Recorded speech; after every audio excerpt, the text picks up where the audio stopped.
Shalom,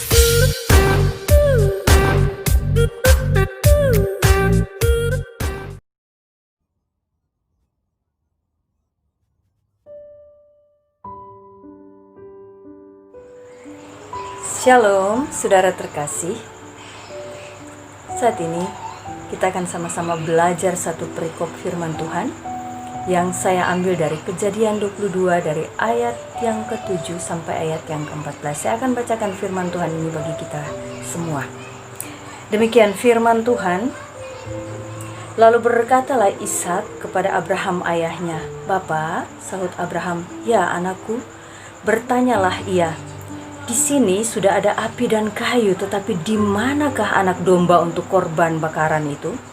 Sahut Abraham, "Allah yang akan menyediakan anak domba untuk korban bakaran baginya, anakku." Demikianlah keduanya berjalan bersama-sama. Ayat yang ke-9, sampailah mereka ke tempat yang dikatakan Allah kepadanya. Lalu Abraham mendirikan mezbah di situ.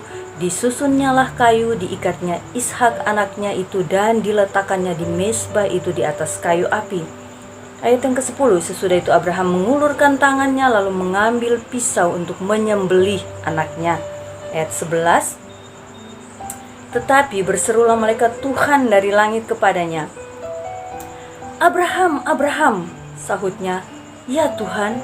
Lalu ia berfirman, "Jangan bunuh anak itu dan jangan kau apa-apakan dia. Sebab telah ku ketahui sekarang bahwa engkau takut akan Allah dan engkau tidak segan-segan untuk menyerahkan anakmu yang tunggal kepadaku." Ayat ke-13, lalu Abraham menoleh dan melihat seekor domba jantan di belakangnya yang tanduknya tersangkut dalam belukar. Abraham mengambil domba itu lalu mengorbankannya sebagai korban bakaran pengganti anaknya. Ayat ke-14, dan Abraham menamai tempat itu Tuhan menyediakan. Sebab itu sampai sekarang dikatakan orang, di atas gunung Tuhan akan disediakan. Demikian firman Tuhan. Yang berbahagia adalah kita yang mendengarkan dan menjadi pelaku firman Tuhan. Saat ini dari pembacaan kita tadi, ada 3 hal yang menjadi berkat yang ingin saya sharing kepada kita semua. Yang pertama,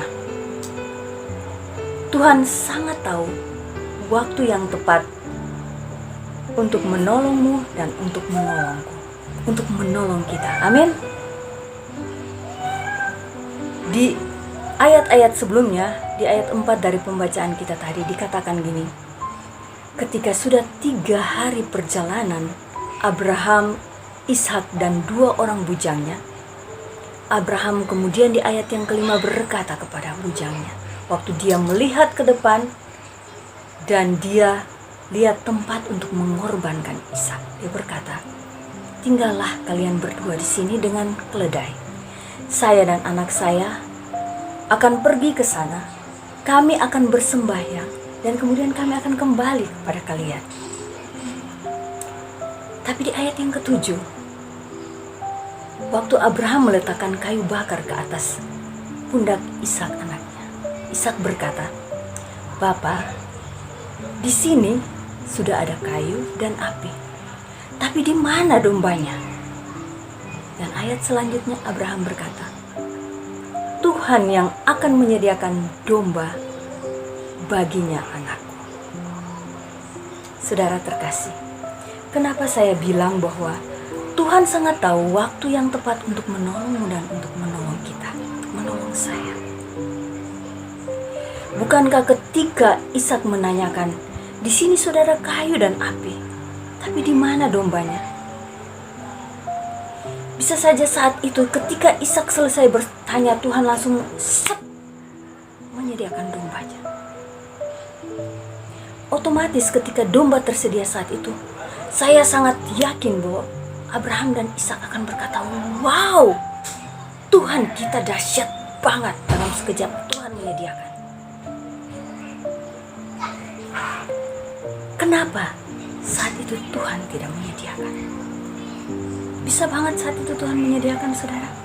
Benar, Tuhan bisa. Bisa banget. Tapi kenapa Tuhan belum menyediakan? Karena belum waktu Tuhan yang tepat. Dan di ayat selanjutnya berkata, ketika tiba di tempat tujuan untuk mempersembahkan Ishak, kemudian Abraham menyediakan mezbah, membangun mezbah di sana. Dia menyusun kayunya, dia mengikat Ishak untuk diletakkan di atas kayu tersebut. Ketika dia mau mengikat Ishak, kalau secara logika manusia, ini saat yang tepat Tuhan menyediakan. Kenapa? Biar domba yang diikat, bukan Ishak. Dan kalau saat itu Tuhan menyediakan domba, maka Ishak tidak perlu diikat. Itu waktu yang tepat menurut versi kita manusia. Tapi ternyata Tuhan belum menyediakan, karena belum waktunya Tuhan. Bukankah dalam kehidupan kita, dalam keseharian kita saat ini, seringkali kita diperhadapkan dengan situasi di mana kita sudah ada di titik kritis. Kesulitan kita, ujian yang Tuhan izinkan terjadi atas hidup kita, goncangan besar yang Tuhan izinkan terjadi, bahkan mungkin pencobaan besar, tekanan besar yang terjadi, membuat kita bahkan berteriak, "Tuhan, tolong saya sudah tidak sanggup, ini batas kekuatan saya Tuhan, saya butuh pertolongan Tuhan segera saat ini." Dan kita berpikir, ini waktunya Tuhan menolong, karena Tuhan berjanji bahwa pencobaan yang kita alami, pencobaan biasa yang tidak melebihi kekuatan kita. Dan saat ini kita benar-benar sudah kehabisan kekuatan, ini saatnya Tuhan menolong sesuai janji Tuhan. Tapi kenyataannya, pertolongan Tuhan belum datang. Saudara yang terkasih, bukan karena Tuhan tidak sanggup menolong, tapi satu hal yang perlu saudara tahu, belum waktu Tuhan yang tepat. Dengar baik saudara, ketika di momen yang terakhir dikatakan Abraham mengulurkan tangannya mengambil pisau, dan kemudian dia mengangkat pisau mau menyembelih Ishak anaknya. Di saat itulah tiba-tiba terdengar suara malaikat dari langit berkata, "Abraham, Abraham, jangan kau bunuh dan jangan kau apa-apakan anakmu. Karena sekarang aku tahu engkau takut akan Tuhan, engkau rela menyerahkan anakmu yang tunggal, karena engkau takut akan Tuhan." Dan kemudian Abraham menoleh ke belakang dan dia melihat domba Tuhan sediakan. Saudara yang terkasih, dengar baik. Ada satu momen di mana itu waktunya Tuhan yang tepat untuk menolong. Satu lagu berkata seperti ini. Waktu Tuhan pasti yang terbaik, walau kadang tak jua dimengerti, lewati cobaan ku tetap percaya waktu Tuhan pasti yang terbaik. Waktu Tuhan pasti yang terbaik. Kalau saat ini belum ada jawaban Tuhan atas pergumulanmu yang berat, jangan pernah berhenti dengan Tuhan. Jangan pernah kecewa. Tetap berharap sama Tuhan, karena ada waktu Tuhan yang tepat untuk menolong. Dan poin yang kedua, pertolongan Tuhan tidak pernah jauh. Firman Tuhan tadi berkata, Abraham menoleh dan dia melihat di belakang dia tersedia domba yang tanduknya tersangkut di belukar. Tuhan menyediakan. Pertolongan Tuhan tidak pernah jauh. Jangan menyerah. Jangan berputus asa, jangan kecewa. Dengar baik saudara, kita tidak pernah tahu. Mungkin tinggal sebulan lagi pertolongan Tuhan. Mungkin tinggal selangkah lagi pertolongan Tuhan. Mungkin tinggal seminggu lagi pertolongan Tuhan. Bahkan mungkin tinggal 1 jam, 1 menit, 1 detik lagi pertolongan Tuhan tiba. Itu sebabnya saya mau bilang, jangan pernah berhenti dengan Tuhan. Jangan pernah berhenti masuk dalam hadirat Tuhan. Jangan pernah berhenti bergumul dengan Tuhan.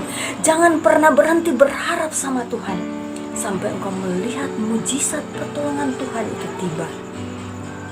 Sampai engkau melihat bagaimana Tuhan menyelesaikannya bagimu. Lakukan seperti Yakub lakukan di Yabok.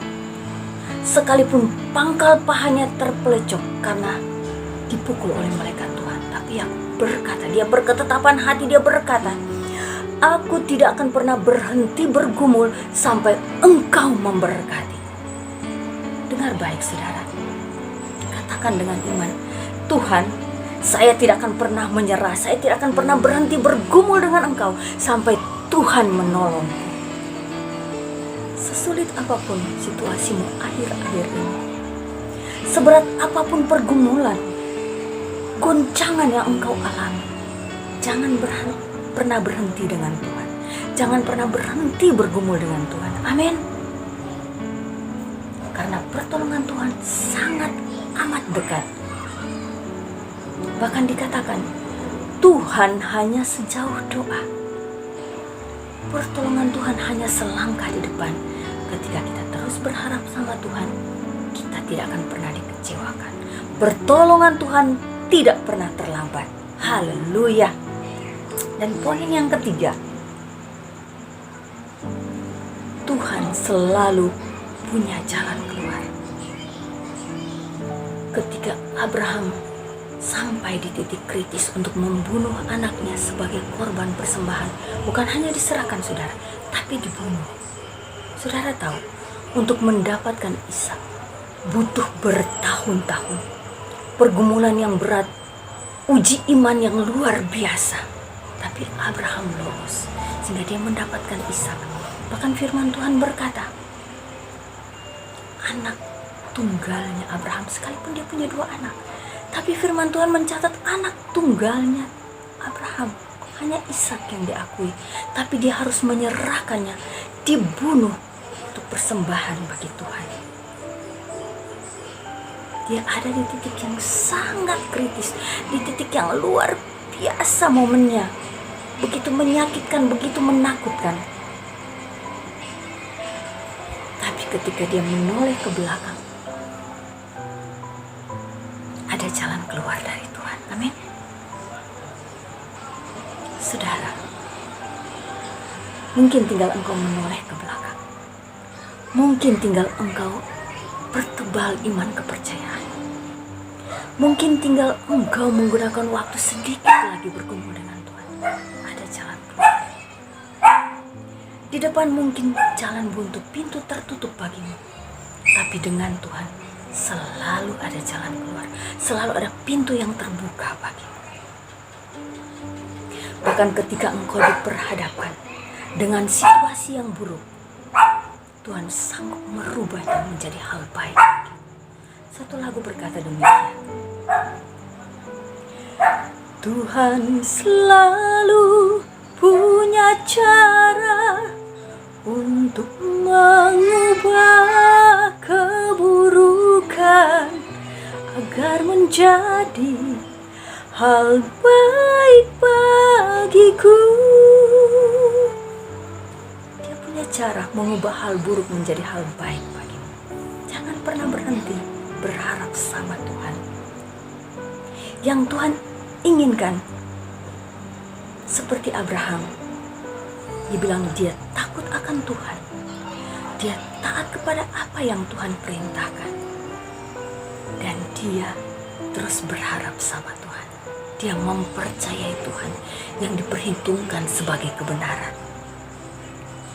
Ketika kita ada dalam ujian yang Tuhan izinkan terjadi atas hidup kita, dengar baik saudara, Tuhan butuh respons kita yang benar. Firman Tuhan berkata, kita diciptakan serupa dan segambar dengan Allah. Artinya, Dalam hal apapun kita harus meneladani caranya Tuhan. Ketika Tuhan masuk dalam pencobaan, apa yang Tuhan lakukan? Tuhan hanya menggunakan firman Tuhan. Dia selalu berkata, ada tertulis. Artinya, diperhadapkan dengan situasi buruk yang melanda hidupmu saat ini. Situasi yang menyedihkan hidupmu. Situasi yang membuat engkau terpuruk.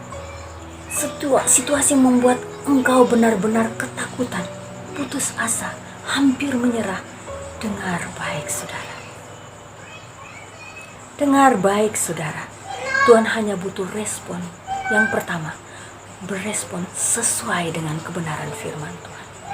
Dan yang kedua, gunakan firman Tuhan sebagai selengkap senjata Allah untuk melawan tipu muslihat si iblis, sehingga engkau keluar sebagai pemenang.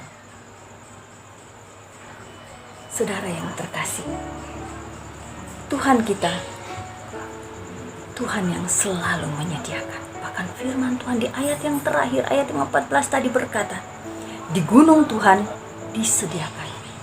Tuhan kita, dia Allah Jehovah Jireh. Dia provider yang luar biasa. Dia sanggup menyediakan yang engkau butuhkan saat ini.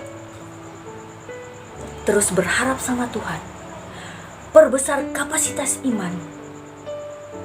Percaya kepadanya, takut akan dia, taat kepadanya. Arahkan pandanganmu hanya tertuju kepadamu. Dan terus bergumul dengan Tuhan. Sampai Tuhan memberkati hidupmu. Sampai engkau keluar sebagai pemenang. Sampai mujizat pertolongan Tuhan itu tiba. Tuhan Yesus memberkati.